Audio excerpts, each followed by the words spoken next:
जय माता दी मित्रों, मैं आपका स्वागत करती हूँ आपके YouTube चैनल क्रिएटिव माइंड में। नवरात्रि के तीसरे दिवस यानी कि तृतीय दिवस में माँ दुर्गा के तृतीय स्वरूप की महिमा का श्रवण करते हैं। नवरात्रि के तृतीय दिवस यानी तीसरे दिन माँ चंद्रघंटा की पूजा की जाती है। माँ चंद्रघंटा को परम शांतिदायक और कल्याणकारी माना जाता है। इनके मस्तक पर घंटे के आकार का आधा चंद्र है, इसलिए इन्हें माँ चंद्रघंटा कहा जाता है। अन्य विशेषताओं की बात करें तो इनके शरीर का रंग स्वर्ण के समान है। माँ चंद्रघंटा के देवी के 10 हाथ हैं। इनके हाथों में शस्त्र अस्त्र विभूषित है। इनकी सवारी सिंह है। नवरात्रि में माँ चंद्रघंटा की पूजा का विशेष महत्व बताया गया है। मान्यता है कि जो भी व्यक्ति नवरात्रि में माँ चंद्रघंटा की पूजा विधि पूर्वक करता है उसे अलौकिक ज्ञान की प्राप्ति होती है। इस देवी की पूजा और उपासना करने से साहस और निडरता का बोध होता है। जो व्यक्ति माँ चंद्रघंटा की पूजा करते हैं उन्हें माँ की सौम्यता और विनम्रता का आशीर्वाद प्रदान करती हैं। माँ चंद्रघंटा की पूजा करने से रोगों से मुक्ति मिलती है।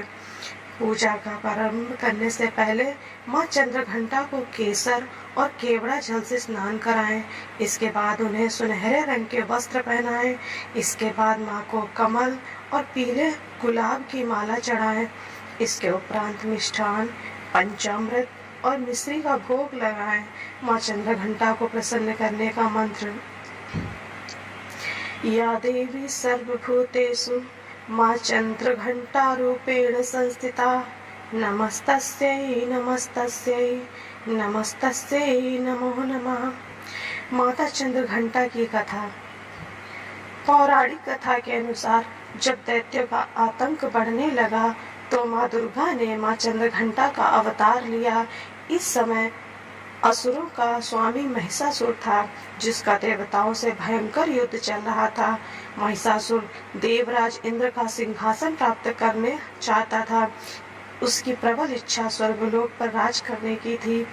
उसकी इस इच्छा को जानकर सभी देवता परेशान हो गए और इस समस्या से निकलने के उपाय जानने के लिए भगवान ब्रह्मा, विष्णु और महेश के सामने उपस्थित हुए।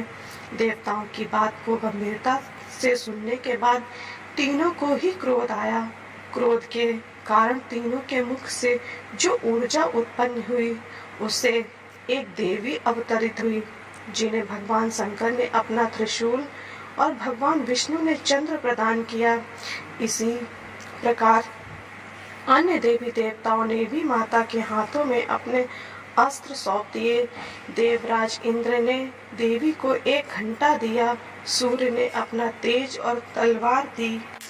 सवारी के लिए सिंह प्रदान किया। इसके बाद माँ चंद्रघंटा महिषासुर के पास पहुंची। माँ का ये रूप देखकर महिषासुर को ये आभास हो गया कि उसका काल आ गया है। महिषासुर ने माँ पर हमला बोल दिया। इसके बाद देवताओं और असुरों में भयंकर युद्ध छिड़ गया। माँ चंद्रघंटा ने महिषासुर का संहार किया। इस प्रकार माँ ने देवताओं की रक्षा की। जय माता दी।